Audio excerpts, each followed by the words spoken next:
In this lecture, we will do a test-driven development exercise. And what we will do, we will extend our already existing post with comments application. Let's say that we are receiving a task that we should implement a new feature to our application. Let's say that the comments should also have a date field. So we should add this date field. Then when we visualize a post, comments should be sorted by a date. And also we should implement a backend function that will be called when the comment is posted. Let's get started. These are our requirements. We will put them into tests, but the first requirement is that we should have the comments should have a date, and since we are using TypeScript, I already have a model file. The starting point of the code of this lecture is a simple post with comments and with a model and data service, the one that we saw in the mock spies lecture. So the first requirement is to add a new field to our comment. Let's add a date field and let's save the dates as numbers because it is easier with parsing. So we will save the dates as numbers. As soon as I'm adding this field, we will have the compilation errors. So even before writing our tests, of course, we need to fix the compilation errors. Otherwise, we won't be able to execute the tests in the first place. And the compilation errors should be everywhere we have a comment field. For example, in this data service, we have some hard-coded data for the comments. Really, we don't need this implementation. Let's say that the backend implementation goes to another colleague or to another team. We don't care about this because we will mock our data inside the tests. But what we need to fix is inside the post field, first of all. So now we should add a date. Every time we are pushing a comment, we should also add a date. So this should have a date, which will be a new date, and we have the option to call getTime, which will return us back the value in milliseconds since January 1970. So now we have a date getTime. We should also have some errors inside the post test. Yes, because here we have some hard-coded data also. We are working with hard-coded data. This should also have inside the test, the existing test, we should fix it. Let's save a date.now upstairs. So here I'll say const now is date.now, new date, getTime. And let's add this date to our comments.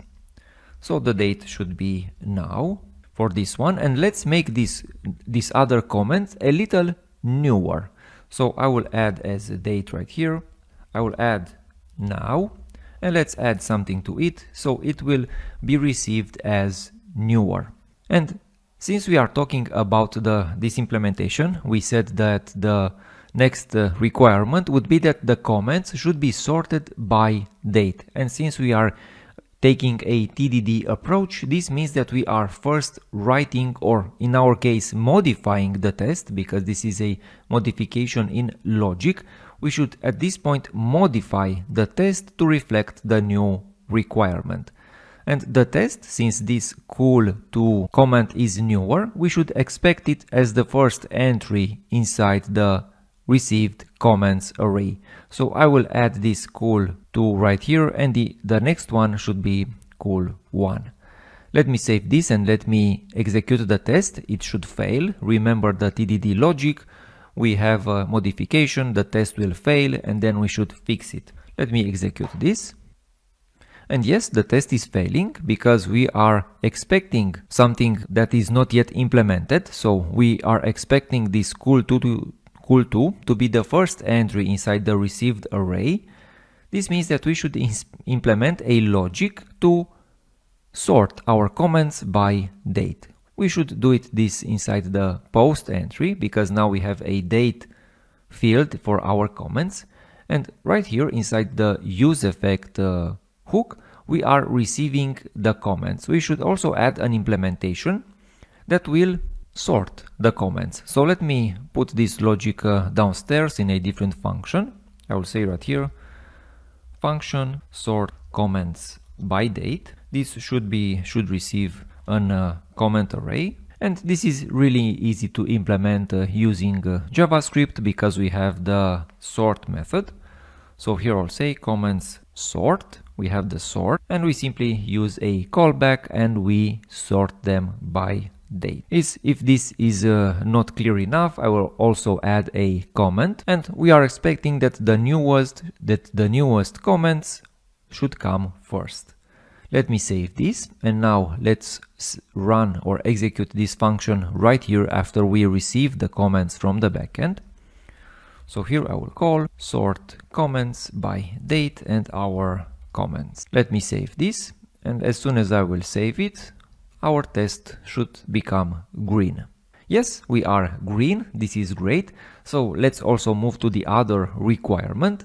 The requirement says that we should have a backend function that should be called on each comment post.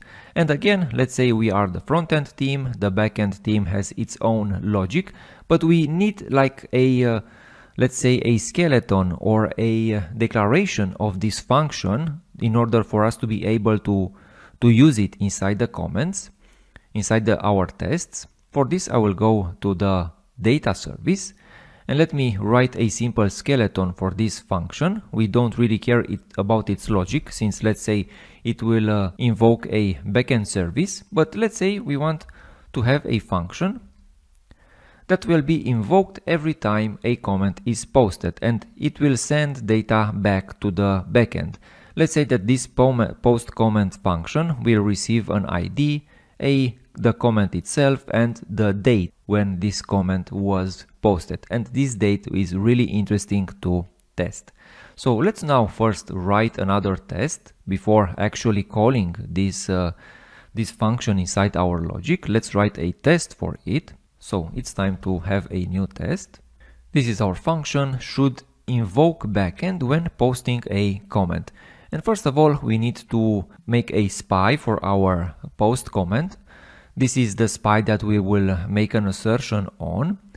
And now let's say that we want to, just as we did before, we want to render our component with this act function. Just as we did in the previous test, we want to call the act function, and then let's just say we want to simulate the user adding a comment and clicking the comment button. Let me write the code. So as we did before in the lecture about dynamic behavior, we are getting the user, we are getting the comment input, we are typing something into the comment, and then we are pressing the comment button. At this point, we should expect that our post comment spy should be called, let's say. So we are expecting that our post comment spy to have been called once. Let me save this, and now if we look right here, we will see that this comment spy wasn't called because of course we didn't call it inside our actual logic. So the test is red, let's make it green. In order to make it green, what we really need to do when we are making a comment right here, again, let's save this date upstairs. So here I'll say const now is new date get time, and save this now right here. And also we should import from our data service, we should also now import our post comment function. And we should call this post comment function, and this post comment function requires the ID of this post, and the ID comes from the props. We have the ID. We also need the comment itself, so is our comment, and we also need a date, and the date should be now. Let me save this. The test should be green at this point. Yes, the test is green, but let's make the test more interesting. Let's make sure that the test is called with the proper arguments. And since this is a date, as I said, the test will be interesting to implement because we somehow need to make sure that the function is called with the right time. Well, what can I do right here? We want to make an assertion. We want to make an assertion that this post comment spy was called with the ID that we have given to our mock comment, this one 123. We want to make sure that it was called with this hello or with this comment content. This one right here, the comment content, but we still have to pass something as the date. What can we pass? We can't just pass new date.now because this will come into a collision. I can say right here new date, get time, and let's see if this will work. Most likely it won't work, and let's see why. We will have a slight difference right here.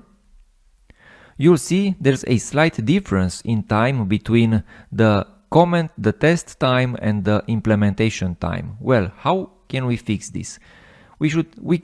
At some point we can add like a matcher to expect any number, but there's a better way to fix this small error, since Vitest and Jest give us a very cool utility function. If I will call Vitest, or if you use Jest, you can call Jest, it's the same function, and the function is called setSystemTime. And this function can receive a date object or a number. You know, let's save this upstairs. I've saved this as date now number, and I've given a generic value. Let's set this system time to this value, and now the system time will be the same when we execute our test and also when the logic will be used inside our comment. Let's see if this is working. Let me save this. And we should be green at this point. Yes, we are green.